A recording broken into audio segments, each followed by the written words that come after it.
Bonjour, je m'appelle Kaya Martin et j'ai fait un don. Aujourd'hui, je suis rendu à mon 8e don. Je m'appelle Ninon Bray et ça fait 65 dons que je fais. J'ai décidé de faire mon premier don parce que je me suis dit que ça serait une manière facile d'aider les gens. C'est la plus belle chose qu'on peut donner en cadeau, c'est la vie. C'est un état de joie, de bonheur, de savoir que quelqu'un d'autre peut recevoir mon sang puis peut vivre plus longtemps. C'est sûr que je ferai plus de dons plus tard dans ma vie. Je me suis souvenue de la date de la prochaine fois que je peux le faire et je l'ai marqué dans mon agenda. Je compte en donner toute ma vie, s'il le faut. J'aimerais ça le dire à tout le monde, tous les invités à se joindre à nous, à donner le don de la vie, vraiment. Héma-Québec a été créé par une loi en 1998 à titre de fournisseur exclusif de produits sanguins pour l'ensemble des établissements de santé du Québec. Organisation sans lien de dépendance directe avec le gouvernement, Héma-Québec est doté de son propre conseil d'administration. Organisme sans but lucratif, le financement est assuré par la facturation de ses produits et services au Centre hospitalier du Québec. Toutefois, si c'est le gouvernement du Québec qui lui a confié son mandat, Héma-Québec peut accomplir ses activités en vertu d'une licence que lui accorde le gouvernement canadien. En effet, c'est le ministère fédéral de la Santé qui dicte les normes à rencontrer pour assurer la sécurité de l'approvisionnement sanguin au Canada. Pour ce faire, il émet des permis d'exploitation qui sont renouvelés à la suite d'inspections annuelles.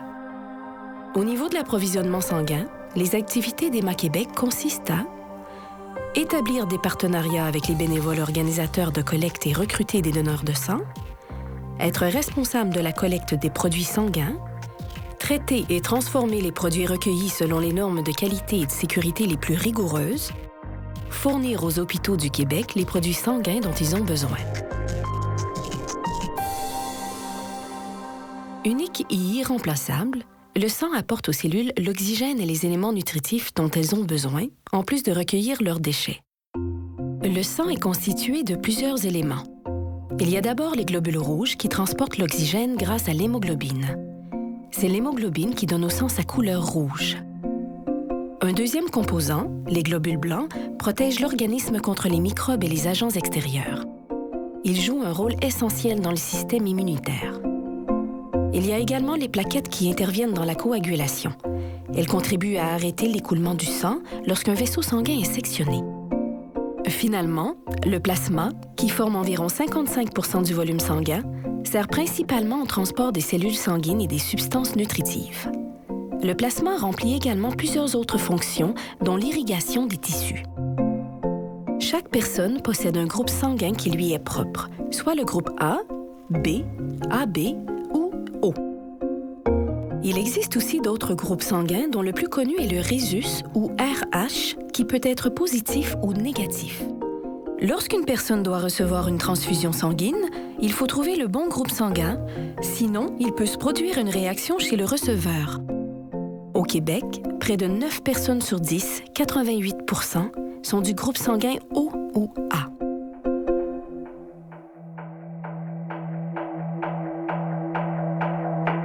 Un donneur, c'est vous, c'est moi.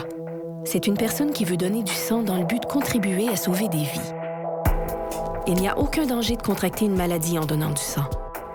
Il faut être en bonne santé et avoir au moins 18 ans. Il est important de se sentir bien la journée du don, d'avoir suffisamment mangé et d'avoir bu beaucoup de liquide. La veille du don, un simple appel au service clientèle donneur fournira toutes les réponses aux questions que vous pourriez avoir sur les conditions à remplir pour être admissible au don de sang. Vous pouvez également consulter le site Internet d'Héma-Québec. Lors d'un don de sang, le donneur est accueilli par un bénévole. Par la suite, il est invité à s'inscrire auprès d'un membre du personnel d'Héma-Québec. L'inscription consiste à présenter une carte d'identité avec nom et signature ou avec une photo ou sa carte de donneur d'Héma-Québec. Un numéro de don est alors attribué afin d'assurer la traçabilité informatique entre le donneur et le don du jour. Après avoir répondu à la première partie du questionnaire de qualification, le donneur se rend dans l'aire de lecture pour consulter la documentation insérée dans son dossier. On y trouve, entre autres, Un document d'information expliquant toutes les étapes du don et certains critères de qualification des donneurs. Par la suite, le donneur est invité à suivre une infirmière dans un lieu confidentiel pour finaliser le questionnaire de qualification. De plus, on vérifie la pression artérielle, le pouls, la température et le taux d'hémoglobine, c'est-à-dire le taux de fer. Toute cette démarche a pour but d'assurer un produit de sécurité optimal pour le receveur, mais également d'assurer la sécurité du donneur durant le don.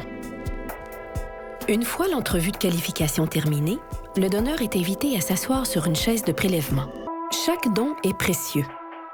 Afin de conserver le sang dans des conditions optimales suite au prélèvement, les poches de sang sont emballées dans des boîtes selon des normes précises.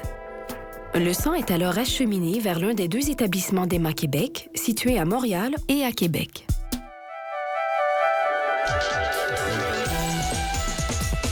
Quand les poches de prélèvement de sang arrivent chez Héma-Québec, une course contre la montre s'amorce.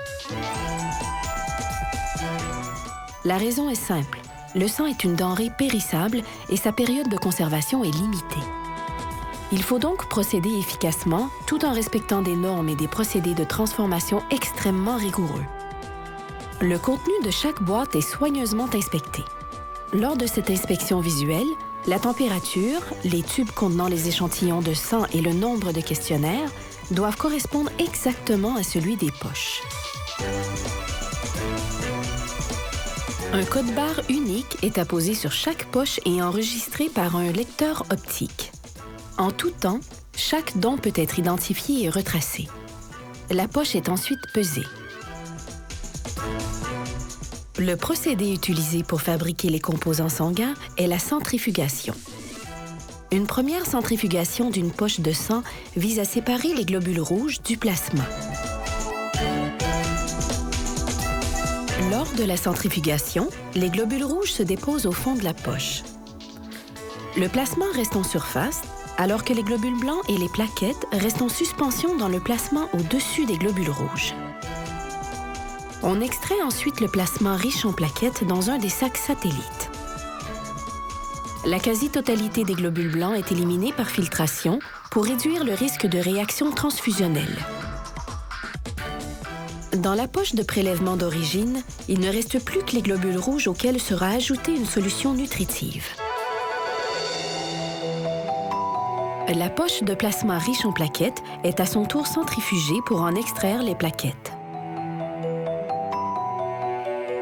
À la suite de la séquence de transformation de sang, on se retrouve avec 3 composants sanguins, les globules rouges, le plasma et les plaquettes.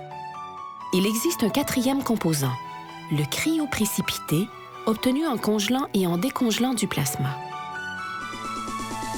Dépendamment de l'état du patient, les besoins en composants sanguins diffèrent. Certains malades ont besoin de globules rouges, du plasma, des plaquettes ou des cryoprécipités.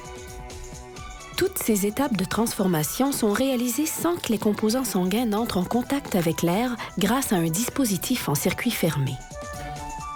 Une fois leur transformation complétée, l'ensemble des composants sont entreposés en zone de quarantaine et à la température requise selon le produit sanguin.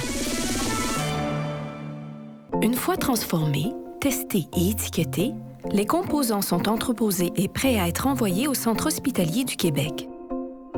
La courte durée de vie des composants sanguins préparés à partir des dons de sang impose à Héma-Québec un défi de tous les instants. Les culots globulaires ne peuvent être conservés que 42 jours, les plaquettes seulement 5 jours et le plasma congelé ne peut se conserver qu'1 an. De plus, Héma-Québec doit être en mesure de répondre chaque jour aux demandes des hôpitaux.